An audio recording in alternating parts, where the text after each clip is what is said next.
Oi, pessoal, tudo bem? Bem-vindos, bem-vindas aí a mais uma prosa com Betânia. A prosa que está ficando cada vez mais fantástica, trazendo pessoas do bem que querem compartilhar as suas experiências e os seus conhecimentos. E hoje nós vamos falar sobre integração manufatura com logística. Um dos grandes desafios das organizações está relacionado com a tomada de decisões a fim de entregar o produto a tempo para o cliente final. A coordenação entre todos os membros da supply chain é fundamental para alcançar este objetivo e reduzir, olha aí, reduzir o efeito chicote.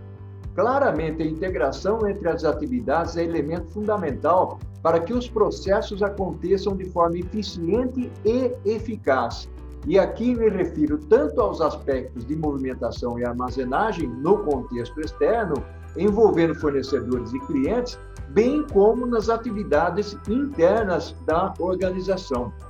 Fazer a gestão significa planejar, coordenar e controlar as atividades para garantir que o produto atinja as expectativas do cliente. E, para tanto, é necessário que a cadeia seja o mais integrada possível. E é sobre isso que vamos prosear, sobre integração da cadeia, principalmente manufatura e logística.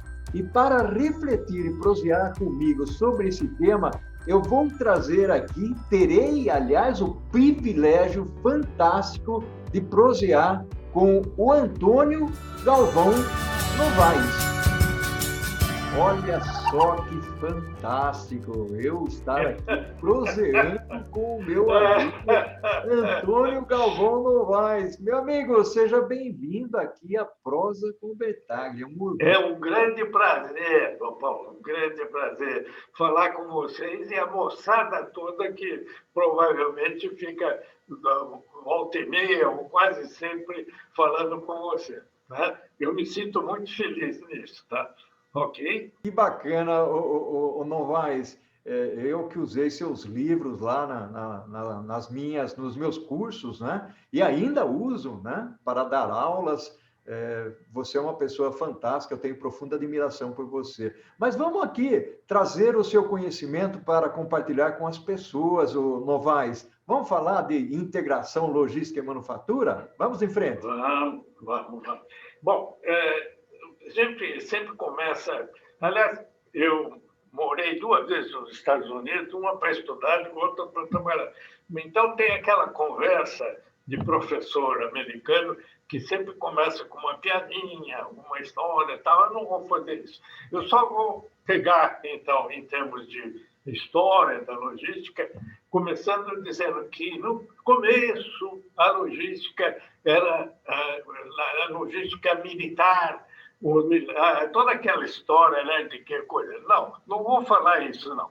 O que eu vou falar, e aí é real, que é a minha história, eu comecei trabalhando em logística com a logística militar.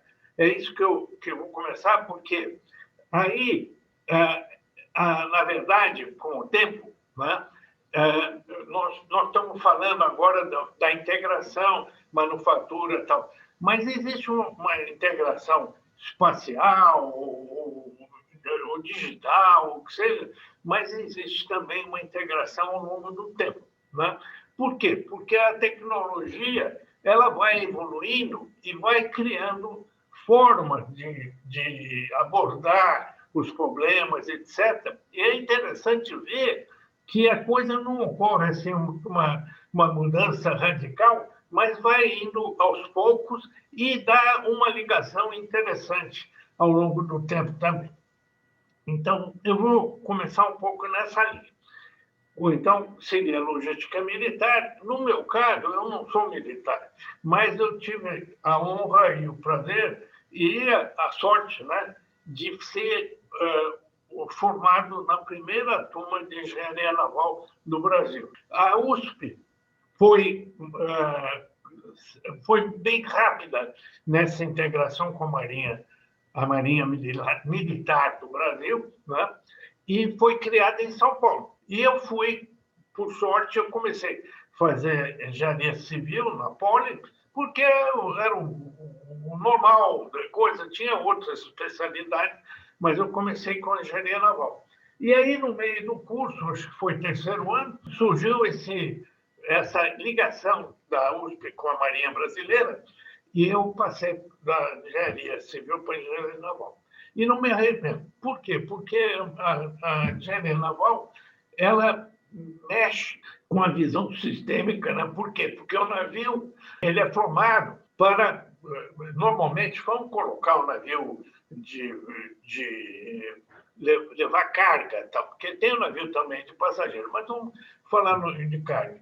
É uma disputa, porque você quer levar mais carga ou mais velocidade, você precisa mais de combustível, um motor maior, coisa desse tipo. Então, você tem que projetar um navio pensando nessa integração de tudo, né, em forma sistêmica. Né? Então, além de ser uma coisa nova na época e específica, tem essa visão também de considerar aquele objeto do planejamento da construção com uma visão integrada em sistema. Né? Bom, quando eu acabei o curso, eu fui chamado para ser professor lá na Poli, de engenharia naval. Aliás, foi de disciplina de transporte marítimo. E aí eu fui para os Estados Unidos, o MIT, lá em Boston, né? E fiz, então, mestrado lá nos Estados Unidos. Depois, aí, o meu antigo professor, que, aliás, nem era americano, era um judeu-alemão que fugiu da guerra lá do nazismo e foi primeiro para a Inglaterra, para a Marinha Inglesa, depois foi para os Estados Unidos e tal. E eu fiquei muito ligado a ele, e ele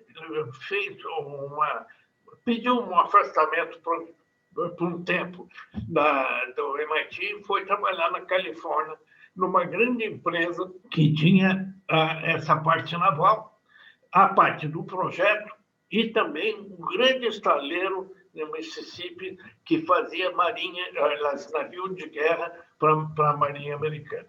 E, obviamente, toda a parte militar, como eu falei, precisa de a visão logística muito aprofundada. Essa parte militar, principalmente quando envolve sistemas militares muito sofisticados, é realmente alguma coisa muito interessante em termos eu diria, tecnologia, de forma de projetar, de construir, etc. E por isso que eu vou falar um pouco nisso, porque foi, para mim, uma experiência muito importante. Então, por exemplo, né, eu vou começar com navios logísticos para a Marinha Americana. Né? O que vem a ser isso?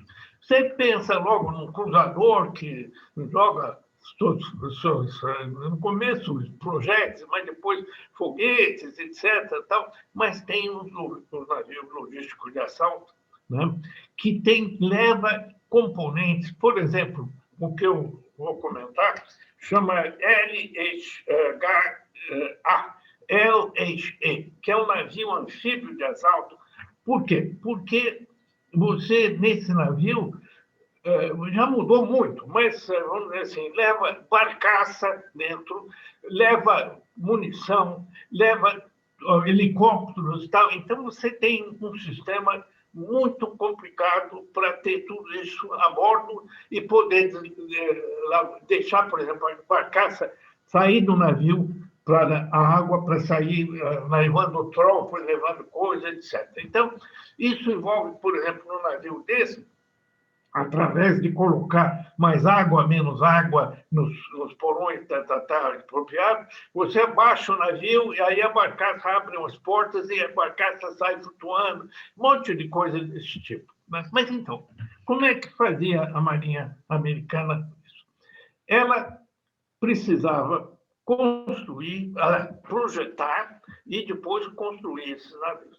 A Leighton, que é a firma que eu trabalhava, tinha um estaleiro grande no Mississippi. Então, a guerra, aí, entre aspas, né, era dos concorrentes, em geral, 3 grandes empresas que tinham estaleiro e projetos diferentes e tal. A Marinha pagava para cada um fazer um projeto próprio, depois eles analisavam, verificavam qual projeto era melhor E essa companhia ganhava, então, a construção dos navios do estaleiro. A coisa inicial era alguns milhões de dólares, eu lembro, acho 5 milhões de dólares para fazer um projeto detalhado, etc. E depois era bilhões de dólares para fazer navios vários do mesmo tipo, etc., lá no Mississippi. Então, começando pelo projeto.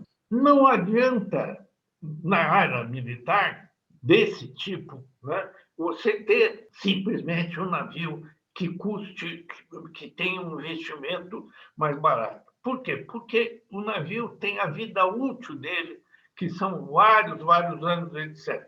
Então, o navio pode ser mais barato no começo, mas ao longo da vida tem custo de manutenção muito alto. O navio, muitas vezes, não está em condições de combate porque quebrou, está no estaleiro, para reparos, etc. E tal. Então, o que eles chamam é um ciclo de vida total do navio, que envolve custos iniciais de investimento, custo de manutenção, tal, além do que outras coisas, como isso que eu falei, quanto está disponível, né? A hora que precisa tem que estar disponível. Tudo isso são avaliações que são feitas ao longo da vida do navio. Eu particularmente, fui logo, quando cheguei, colocado para analisar a questão do custo de manutenção e reparo do navio. Acontece, hoje, nós temos a nuvem, né? Essas grandes empresas de computação, né, trabalham em nuvem, então, tem o Big Data, que são capacitação enorme de dados, etc. Vamos dizer, você chega a esses dados diretamente com... Tem formas de você avaliar esses dados. Naquela época, eu tinha uma empresa chamada Stanwick Corporation, que fazia levantamentos de dados e colocava em fitas magnéticas. E não só a manutenção, o custo feito em terra nos estaleiros de manutenção, tal, como a bordo. Eles colocavam, né, pessoal que fazia levantamento a bordo e tal, depois isso ia passando para a fita, etc. Agora, qual o grande problema desse negócio? A fita é uma coisa linear, né? Você tem, então, aqueles carretéis enormes de fita e tal. Então, para fazer a busca disso, claro, no computador, o computador fica girando para lá e para cá a fita para descobrir aqueles pontos onde que precisa, etc. Tal. Então, demora um tempão, né? Exige todo um sistema próprio para fazer esse tipo de coisa, mas era o que tinha na época. Demorava, mas tinha grande computador. Eu lembro lá na firma, tinha o Boros. No MIT tinha um IBM enorme, né? E tudo a cartão perfurado, naquela época era cartão perfurado, mas funcionava dentro do padrão do momento, né? Então, eu, como engenheiro naval, eu buscava entender essa questão do custo em função de parâmetros típicos, né, do navio. Então, por exemplo, claro, um dos elementos, por exemplo, de manutenção, o casco. Então, o casco, o que é em termos de manutenção? Você tem reparo de chapa, pintura, mas está muito ligado à área do casco. E em navio a gente trabalha muito com o deslocamento, que é o volume da água deslocada, é o princípio de Arquimedes e tal coisa. O fato é que a Marinha gostou muito do meu trabalho, né? Mas era manutenção e reparo. Aí tem um problema. O Tony Novaes, né, que era chamado Tony, né, tal coisa, qualquer novo trabalho para a Marinha, lá estava um Tony Novaes colocado no negócio de manutenção e reparo. Eu comecei a ficar cansado de repetir o mesmo tipo de coisa. Só que tem uma diferença, que navio, né, cada navio, né, você pode fazer um DCLS, LX e tal, né, várias vezes, mas não é como caminhão, como outras coisas, que é tudo mesmo tipo já feito tal. Então, se muda muito, mas aí tinha formas também de você aproximar, né, de um navio para o outro, mesmo não sendo igual, porque, claro, a mesma ideia de você ter, em função do deslocamento, ou, enfim, tem esse tipo de coisa. Mas tinha muitos outros, por exemplo, questão de motor, da coisa. Cada tipo de navio tinha as suas diferenças, etc. Não foi ruim, porque realmente com isso houve uma certa diferenciação, né, de análise, etc. Né? Então, aí a questão da construção. Né? Quando, vamos dizer assim, a construção do navio, no começo, claro, isso antes, mas foi durante a guerra. Né? Eu fui, já era bem depois. Tá? Mas o que acontecia?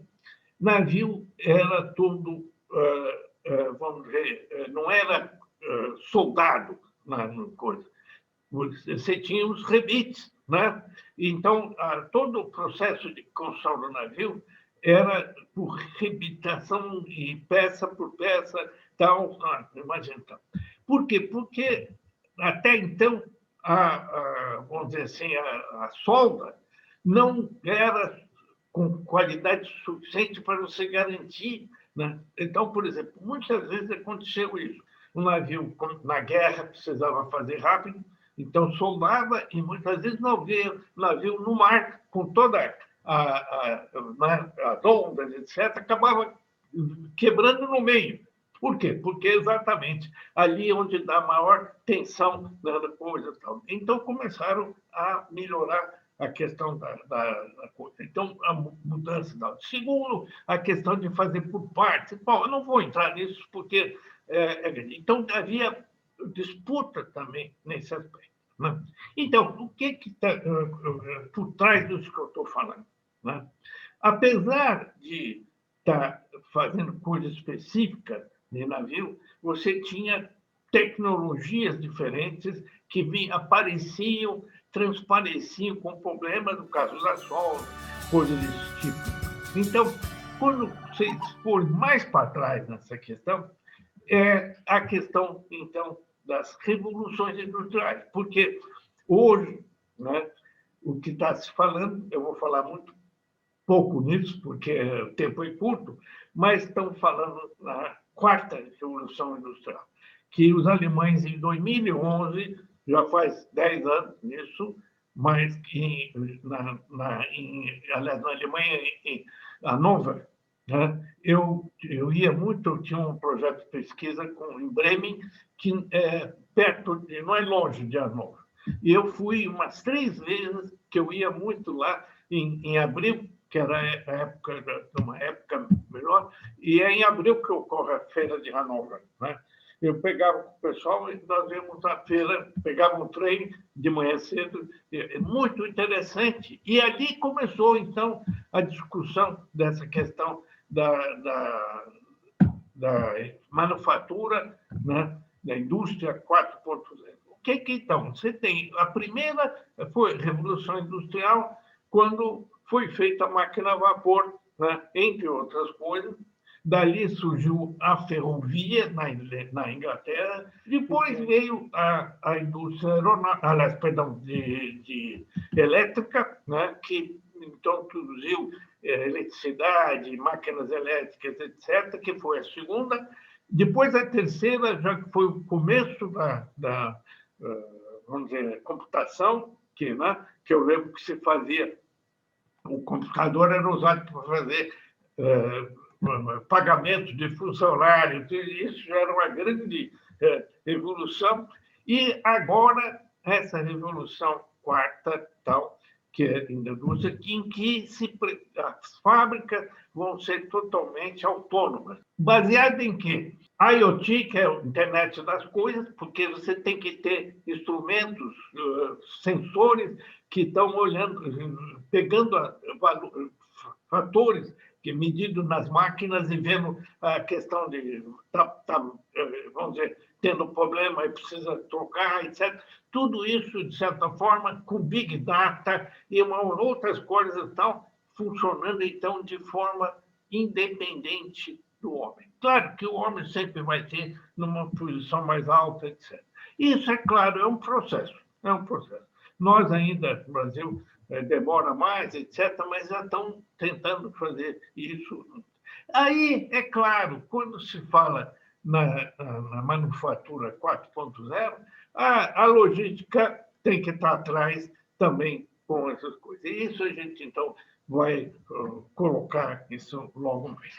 Agora, vejam bem, a questão quando chegou na terceira fase da Revolução Industrial, a computação. Né? Eu fui aluno da Politécnica, depois professor, e eu conheci tantos professores que foram meus, outros não. Então, tinha um professor que sempre fazia os cálculos na máquina de calcular e tal. Aí alguém foi fazer um curso de computação e tinha alguém que já estava calculando a estrutura no computador. Ele aprendeu a fazer isso, né, e vendia a consultoria dele nas indústrias de engenharia. Ele ia com o programinha dele num computadorzinho, né, pequeno e calculava isso. Tal. Fez isso muito tempo, só que ele não se lembrou que essas coisas a tecnologia vai mudando. Né? No fim, ele perdeu esse sistema porque... Aliás, vamos dizer, na Poli, que era metida a dizer que... Eu lembro que tinha uma colega minha, que é de hidráulica, que tinha um cara, professor, que calculava todo o negócio de hidráulica na mão, e ela sabia, numa firma de engenharia, que tinha um cara formado não sei aonde, que tinha o VNT-Show, que era um livrinho de coisa, que ele calculava numa dessas maquininhas de calcular automática e tal. Por quê? Porque a coisa é tão rápida que você tem que ficar atrás dessa evolução. A vida era assim, e hoje mais ainda. No caso da coisa que eu estava falando, para mim, foi muito importante. Por quê? Porque eu tinha que fazer esses cálculos todos, né? E o que a gente chama estatística usava regressão múltipla, isto é, eu pegava os valores de custo de manutenção, etc., pegava uma função que eu achava que ia ser a que dava coisa, enfiava no computador e verificava se aquilo, em termos estatísticos, era razoável. Era razoável, então eu adotava aquela função, etc. Então, isso, né, a época era uma questão de mais para frente, em termos de evolução depois. Né?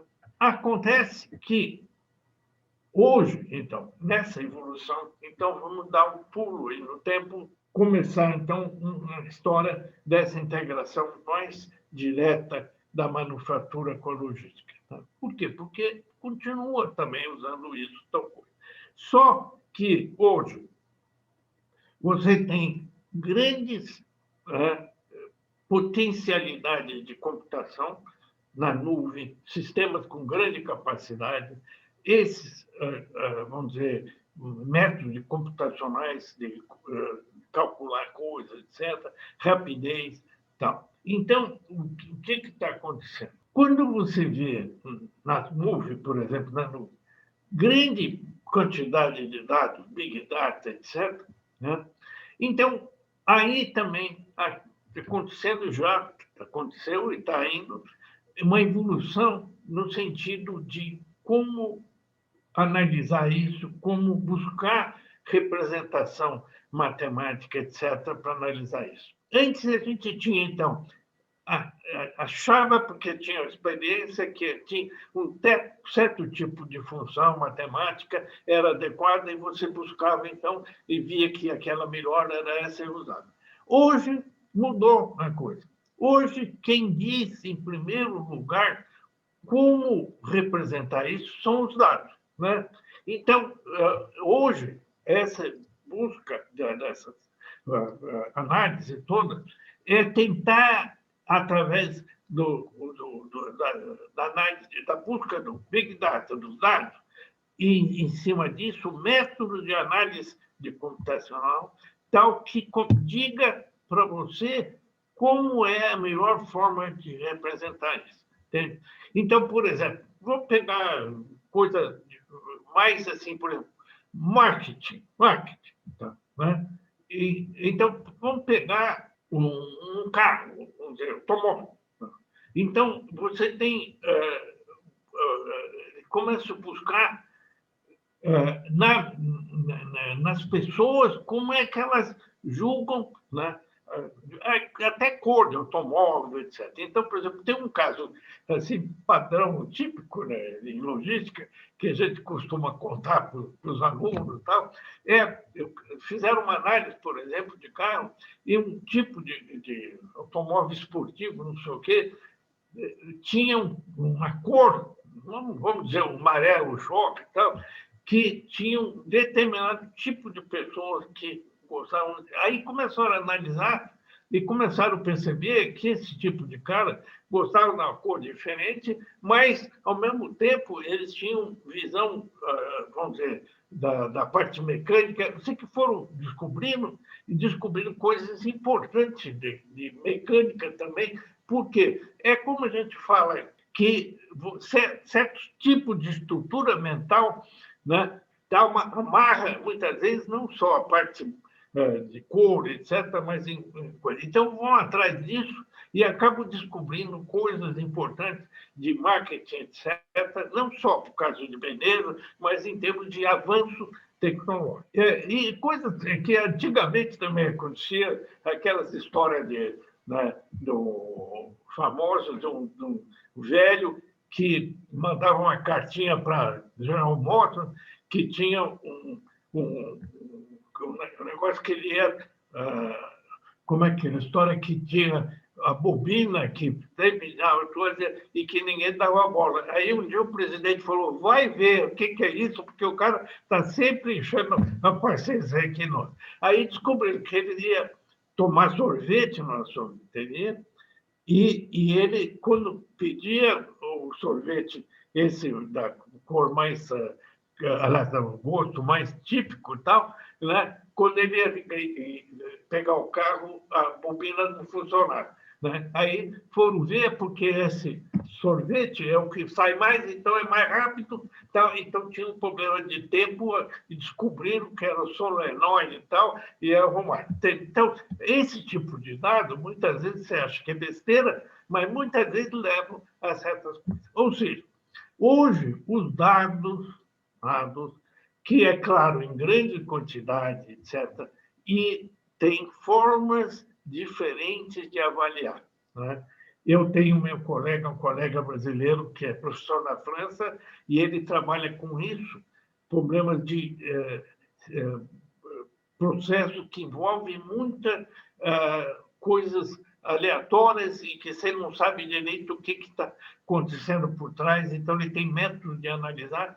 Isso ele está usando comigo. Tem um aluno de doutorado que está lá na França, trabalhando com ele no momento, num problema típico de manufatura e logística. Então, por que esse tipo, em certos tipos de indústria, é muito importante?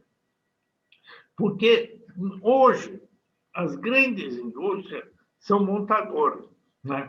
Por quê? Porque também na década de 60, quando começou o Fusca se construindo no Brasil, era o Fusca padrão, aquele tipo de coisa tal, e a Volkswagen fazia o carro inteiro, tirando pneu, as coisas, mas fazia o carro, toda coisa tal, motor, etc. Tal. Isso caiu. A montadora, na indústria de automóvel, ela recebe esses componentes, inclusive motor, tudo. Hoje, aliás, está faltando componente, né, chips para automóveis, etc., tal, que é um tipo de componente extremamente usado também. Mas tem todos esses tipos de componente. Então. Bom, então, o que foi criado com isso? Os montadores, aliás, por exemplo, no Brasil, eu dei curso de logística por videoconferência para Fiat, por exemplo, né? Eu estava lá em Santa Catarina, Florianópolis, e dava para eles lá em Betim e tal coisa. Né? Então, a Fiat tinha esse problema. Ela tinha que receber componentes. Só que a Fiat está lá em Betim e a indústria, na época, hoje já aumentou um pouco a diversificação a nível de território, de geografia e tal, mas naquela época era muito em São Paulo. Então, como fazer essa questão de componentes ser entregue, sendo que a distância é maior? Então, tinha todo montado um negócio. Né? Na verdade, as empresas hoje, elas estão puxando mais perto os fornecedores, né? Sempre que possível, etc., né? Ou arrumando formas, etc., porque senão o que vai acontecer? O resultado é estoque, né? Porque a empresa mais estoque hoje é caro, né? E é nome feio. Você tem que reduzir ao máximo estoque. Então, o que se faz? Se tem um sistema que a gente chama, em inglês, milk run, né? Que, gozado que lá fora também tem essa mesma expressão. O que é o milk run? Isso ainda deve existir hoje, tipo em Minas Gerais, com o negócio de indústria de produtos a partir do leite, né? Queijo, iogurte, etc., que o caminhão passa pelas fazendas em determinadas horas e eles deixam, quer dizer, hoje já é mais sofisticado, mas deixam um recipiente com leite na porta, ele vai, pega isso, dá toda a volta e leva até a usina. Então, ficou o nome, é a corrida do leite, né? Milk Run. Então, vai o caminhão. Isso, então, foi usado esse nome, né? Para o caminhão faz uma rota determinada, pré-determinada, e vai passando nos fornecedores e pegando os componentes e leva lá na linha de produção da empresa central. A empresa. Isso chama em inglês OEM, Original Equipment Manufacturing. É o manufatura de equipamentos originais, que é o tipo, o OEM ficou como conhecido esse tipo de milk run, que faz esse serviço de pega e coleta desses componentes lá. Agora, aqui existe um grande problema, que é o seguinte: a linha de produção da montadora é toda cronometrada. Então, esse sistema milk run, ele tem que fazer esse caminhão essa volta e chegar dentro de um limite de tempo na linha de produção da principal. Então, agora você vê que tem um problema sério. Você tem, de um lado, a indústria fornecedora, que produz aquele componente e entrega para o operador logístico, que faz esse milk run, e tem que entregar isso. Então, a empresa fornecedora, ela tem que ter um sistema de produção desses componentes e tal, que não pode atrasar. Por quê? O sistema antigo, então, e lá muitos anos atrás, o caminhão chegava, não estava atrasado, ou ele esperava o produto, ou ele ia embora, tinha que botar um outro caminhão para buscar, e dava problema. Além disso, estava no trânsito, né? Muitas vezes trânsito urbano ou suburbano, tal como ele em São Paulo, e ao veículo andando, tal, se atrasava também. Eu não lembro bem, aliás, nem quero falar, uma montadora de automóveis do ABC, tal, que tinha um esquema com fábricas fornecedoras de banco de automóvel. Então, o que acontecia? Tinha um sistema eletrônico que eles tinham na linha de produção, lá os veículos, então vinham, vamos supor, o Fusca com a cor azul, assim, o banco não podia ser marrom, vamos dizer assim. Então, quando a linha de produção tinha que mudar, por exemplo, como é que muda a linha de produção? Está pintando o carro, a carroceria do carro, já feito isso antes, para ir depois da montagem, aí dá um problema na pintura lá, o gerente da coisa para aquilo e aí tem que mexer nas coisas. Aí, quando ele volta à pintura, começa a pintar tudo de verde, porque ele quer aumentar a produção, né? Só que ele não esquece que lá tem já previsto carros que não precisa de coisa que combine com outra cor, tal coisa. Então, aparece avisando que foi mudada a coisa tal. A indústria fornecedora tem que se adaptar, então, né, para poder entregar num prazo muito curto lá na linha de produção. E como é que resolvia isso? Chegou atrasado, todos aqueles bancos que chegaram errados vão para um canto e são destruídos. Então, e o custo vai para o fornecedor. Isso é uma maneira tupiniquim, tal coisa. Né? Mas, de qualquer forma, então, se dizer que o problema não é de hoje. Não é de hoje. Então, uma das coisas, então, é ter problemas, sistemas que conseguem, vamos dizer, prever esses atrasos, né? Em função de dados e coisas, etc. As próprias fornecedores, vou colocar coisa, porque isso acontece. Quer dizer, você está sabendo que está dando um problema tal que, se isso não fizer logo um acerto, vai acabar caindo o sistema, etc. Eu lembro, por exemplo, em Florianópolis, tinha um sujeito que fez uma análise, acho que era um mestrado, na Hering, né? Porque aquelas, vamos dizer, malhas, etc., né?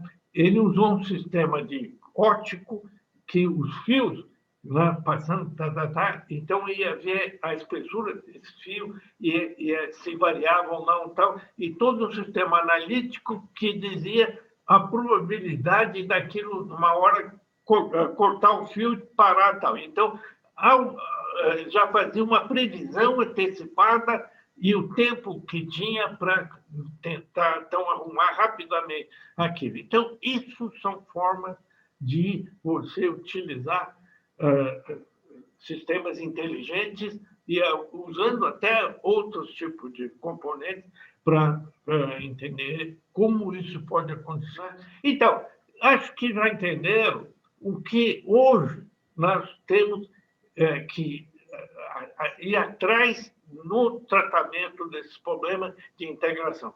É usar o máximo possível dados, né, através do Big Data e sistemas muito, vamos dizer, desenvolvidos de análise computacional, enfim, de algoritmos, etc., que são também usados nas nuvens. Né? Isso está ocorrendo no mundo todo. Né?